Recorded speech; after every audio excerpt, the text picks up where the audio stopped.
যেভাবে ট্যাঙ্কারটা সেখানে মুভমেন্ট করেছিল, যতদূর দেখতে পাচ্ছি আমি ইমেজে, ট্যাঙ্কারকে প্রথমে ওয়ার্ন করা হয়েছিল আমেরিকার যুদ্ধ জাহাজ থেকে, যারা ওখানে ব্লকেট করে রেখেছে, কিন্তু সে ওয়ার্নিং ইগনোর করে সেই ব্লকেটকে বাইপাস করে ট্যাঙ্কার মুভ করছিল।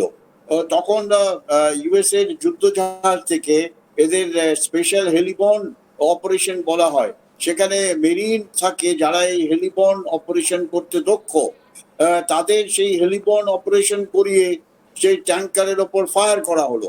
আলটিমেটলি সেখানে ইউএস ট্রুপস নামিয়ে সেই ট্যাঙ্কারটাকে দখল করা হলো, দখল করে ট্যাঙ্কারকে সিজ করা হলো। আর এটার ওপরে ইরানের কি রিয়াকশন হবে সেটা ওরা অলরেডি শুরু করে দিয়েছে। যতদূর আমি জানি, আনকনফার্ম যদিও রিপোর্টটা আনকনফার্ম, ইরান কিন্তু একটা নতুন টেকনিক, নৌযুদ্ধের একটা নতুন টেকনিক, সেটা হচ্ছে অ্যাসিমেট্রিক সি ওয়ারফেয়ার। সেটা কি আমি একটু ছোট্ট করে এক্সপ্লেন করি। একটা 3 ডাইমেনশনাল বা মাল্টি ডাইমেনশনাল একটা অ্যাসিমেট্রিক ওয়ারফেয়ার এগেইনস্ট এ ব্যাটলশিপ। সেটা কি? প্রথম হচ্ছে ওই যুদ্ধ জাহাজের ওপর ড্রোন দিয়ে অ্যাটাক করো, আর সঙ্গে সঙ্গে ড্রোনের সঙ্গে সঙ্গে অ্যান্টিশিপ মিসাইল দিয়ে ওই যুদ্ধ জাহাজের উপর অ্যাটাক করো। আর তার সঙ্গে সঙ্গে ওই সোয়াম যে মিসাইল বোটগুলো আছে, স্পিড বোট, সেই স্পিড বোট দিয়ে 10 থেকে 15টা স্পিড বোট দিয়ে নানা ধরনের ডাইরেকশন দিয়ে সেই যুদ্ধ জাহাজের উপর অ্যাটাক করো। তার মানে সাইমালটেনিয়াসলি 3টে ওয়ার অ্যাকশন হচ্ছে একটা যুদ্ধ জাহাজের ওপর: ড্রোন অ্যাটাক, মিসাইল অ্যাটাক, আর গ্রাউন্ড, যেটা আমি বলবো যেটা এই ছোট মিসাইল বোট দিয়ে অ্যাটাক। তো এই 3টে অ্যাটাক এইভাবে কোঅর্ডিনেট করছে ইরান যে এর রিয়াকশন বড় যুদ্ধ জাহাজ থেকে রিয়াকশনের আগেই এই টাইমিংটা এমনভাবে করা হচ্ছে সেই বড় যুদ্ধ জাহাজের মধ্যে হিট হচ্ছে। তার মানে এটা একটা নতুন টেকনিক। এটা কিন্তু আগে নৌযুদ্ধের মধ্যে এই টেকনিকটা ছিল না।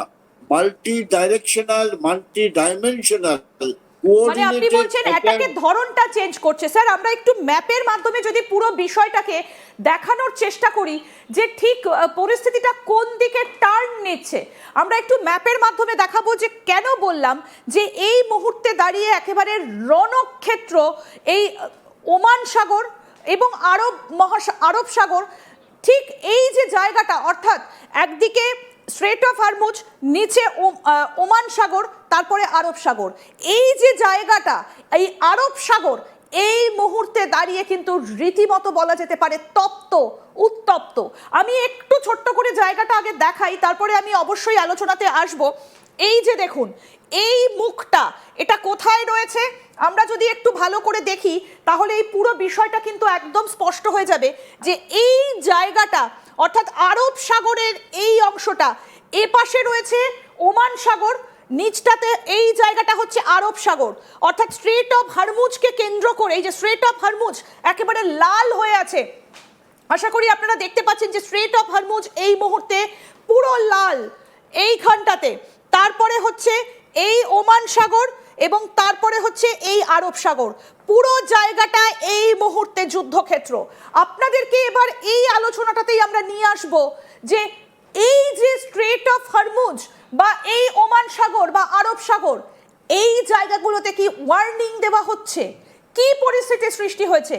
কারণ গত 53 দিন ধরে 28শে ফেব্রুয়ারি থেকে শুরু হওয়া এই যুদ্ধে আটকে পড়েছে একাধিক দেশের জাহাজ। তাহলে জাতিসংঘ এই মুহূর্তে দাঁড়িয়ে কি ভাবছে? জাতিসংঘ কি এবার এই যুদ্ধে মাথা গলিয়ে ফেললো? আসুন সেদিকে নজর রাখি। এই মহাযুদ্ধে কি তাহলে এবার জাতিসংঘ নিজের বক্তব্য রাখতে শুরু করলো? কেন এ কথা বলছি, একটা ছোট্ট বক্তব্য এবার আপনাদের সামনে তুলে ধরবো, তারপরে আসবো আলোচনায়। সেটা হচ্ছে ইসরায়েল ইরান যুদ্ধে এই যে উত্তেজনার মধ্যে পারস্য উপসাগরে আটকে পড়া জাহাজ উদ্ধারের পরিকল্পনা করছে আইএমওকে, আন্তর্জাতিক সামুদ্রিক সংস্থা, তারা এবার এর মধ্যে মাথা গলিয়েছে। তাহলে কি বলা যেতে পারে যে ইউনাইটেড নেশনস বা জাতিসংঘ এবার মাথা গলালো এই যুদ্ধে? আমরা এই বিষয় নিয়ে কথা বলবো। আমাদের সঙ্গে রয়েছেন ভারতীয় সেনার অবসরপ্রাপ্ত শৌর্য চক্রপ্রাপ্ত কর্নেল সৌমিত্র রয়। কর্নেল রয়, আপনাকে আরো একবার স্বাগত জানাই আজ তাক বাংলায়। তাহলে কি এবার ইউএনও মাথা গলালো এই যুদ্ধে, আর তো কেউ বাকি নেই? দেখো, ইউএন মাথা গলাবার কথাটা ঠিক হবে না। তার কারণ ইউএন কিন্তু টোটালি কন্ট্রোল বাই ইউএসএ, সেটা ইরান মানবে না। কিন্তু একটা আন্তর্জাতিক যে সামুদ্রিক যে রুলস অ্যান্ড রেগুলেশন আছে, সে একটা ডিপার্টমেন্ট আছে। সেই ডিপার্টমেন্ট চাইছে প্রায় 200 জাহাজ, কমার্শিয়াল এই ট্যাঙ্কার আর ট্রেড জাহাজ, সেই জাহাজগুলো যেগুলো পারস্য উপসাগরের মধ্যে আটকে আছে, যে করে হোক একটা একটা নেগোসিয়েশনের মাধ্যমে ওই 200 যুদ্ধ জাহাজকে স্ট্রেট অফ হরমুজ দিয়ে বার করে আনতে। এইটা একটা ওপিনিয়ন, এইটা একটা ডিসিশন নিয়েছে ইন্টারন্যাশনাল এই মেরিটাইম যারা কন্ট্রোল করে। কিন্তু ইরান কিন্তু এর মেম্বার না। তবুও এরা যদি ইরানকে কনভিন্স করে যে এই 200 যুদ্ধ জাহাজ, কমার্শিয়াল জাহাজ যেগুলো এতদিন ধরে আটকে আছে, তাদের মধ্যে অনেক সমস্যা হচ্ছে, ড্রিঙ্কিং ওয়াটার, তারপর খাবার দাবার, মেডিসিন ইত্যাদি নানা ধরনের সমস্যা তাদের হচ্ছে। নর্মালি যারা সেলার এই ধরনের জাহাজের মধ্যে মেনটেন করে, তারা এক জায়গায় বেশি দিন থাকে না, তারা মুভমেন্ট করে এক পোর্ট থেকে এক পোর্ট, আরেক পোর্ট থেকে আরেক পোর্ট। কিন্তু এক্ষেত্রে তারা সব পারস্য মহাসাগরের মধ্যে আটকে গেছে, যেহেতু strait of Hormuz is block.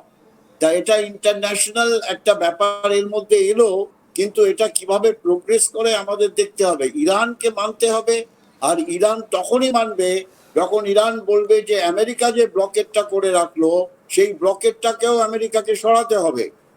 আমার মনে হয় এটা আবার একটা ম্যাটার অফ ডিসকাশন, নেগোসিয়েশনের টেবিল মধ্যে আসবে। কিন্তু আরেকটা জিনিস যেটা তুমি দেখালে সুন্দর করে, এই যুদ্ধটা এখন নৌযুদ্ধটা চাবাহার বন্দরের সাউথে, ওমান সাগর আর আরবিয়ান সি। স্যার, আমি একটু চাবাহার বন্দরে যাই এবং সেখান থেকে আমি একটু দেখানোর চেষ্টা করি যে কোন জায়গাটা পর্যন্ত এই যুদ্ধটা ছড়িয়ে পড়েছে। আসুন আপনাদেরকে দেখাই যে চাবাহার বন্দরটা ঠিক কোথায় রয়েছে। এই যে আমরা হরমুজে রয়েছি এই জায়গাটা, এবং তার আগে একটা জিনিস আমি একটু স্যার একটু দর্শকদেরকে দেখাবো এবং আমরা আলোচনা করেছি, একটু মনে করিয়ে দিতে চাইবো যে কোন কোন জায়গাগুলোকে ব্লকেট করার জন্য ইউএসএ একেবারে পাখির চোখ করে রেখেছিল। আমরা সেই জায়গাগুলোতে একটু দেখানোর চেষ্টা করি। এই যে বিভিন্ন যে বন্দরগুলোর কথা আমরা আলোচনা করছিলাম, তার মধ্যে একটা ছিল হচ্ছে খুমেইনি। এই খুমেইনি বন্দরটা কোথায় অবস্থিত আপনাদেরকে দেখাই, যে এই রকম জায়গাতে, অর্থাৎ একটু ওপরের দিকে অবস্থিত এই খুমেইনি, যেটা খার্গ আইল্যান্ড থেকে খুব কাছে। এই হচ্ছে খার্গ, আর খুমেইনির অবস্থান হচ্ছে এই রকম একটা জায়গাতে। আমি একটু কাছে যাবার চেষ্টা করি, খুমেইনি বন্দরটা একটু দেখানোর চেষ্টা করি। আমি একটু বলবো দেখানোর জন্য যে এই জায়গাগুলোতে কিন্তু এই যে খোমেইনি বন্দর, ইমাম খোমেইনি, এই বন্দরটা যদি একটু দেখানো সম্ভব হয়, বন্দর ইমাম খোমেইনি, এই জায়গাটাতে কিন্তু ব্লকেট করার চেষ্টা করছে ইউএসএ। এই হচ্ছে খোমেইনি। তারপরে হচ্ছে এই যে খার্গ আইল্যান্ড, এই জায়গাটাকেও তারা ব্লকেটের চেষ্টা চালিয়ে যাচ্ছে। অর্থাৎ কোন কোন জায়গাগুলোকে পাখির চোখ করেছে, কারণ এইগুলোর আন্তর্জাতিক গুরুত্ব অনেক, আমরা জানি এখানে তেলের ভাড়ার রয়েছে। তারপরে হচ্ছে বন্দর আব্বাস। বন্দর আব্বাসের গুরুত্ব আমরা সবাই জানি। এই হচ্ছে বন্দর আব্বাস, ঠিক স্ট্রেট অফ হরমুজের মুখে হচ্ছে এই বন্দর আব্বাস। তারপরে হচ্ছে জাস্ক। এই জাস্কের অবস্থান কোথায় সেটাও কিন্তু অত্যন্ত তাৎপর্যপূর্ণ। জাস্ক হচ্ছে ঠিক এই স্ট্রেট অফ হরমুজে ঢোকার মুখে, এই হচ্ছে জাস্কের অবস্থান। এই জায়গাটাতে হচ্ছে জাস্কের অবস্থান, অর্থাৎ এই হচ্ছে স্ট্রেট অফ হরমুজ, ঠিক তার নিচের দিকে নেমে এসে আমরা যদি দেখি সেখানে হচ্ছে জাস্কের অবস্থান। আর স্যার আপনি বলছিলেন চাবাহারের কথা, এই হচ্ছে চাবাহার বন্দর। অর্থাৎ যে 4টে জায়গাকে টার্গেট করেছে ইউএসএ, সেই 4টে জায়গার ছবি আমরা দেখানোর চেষ্টা করলাম।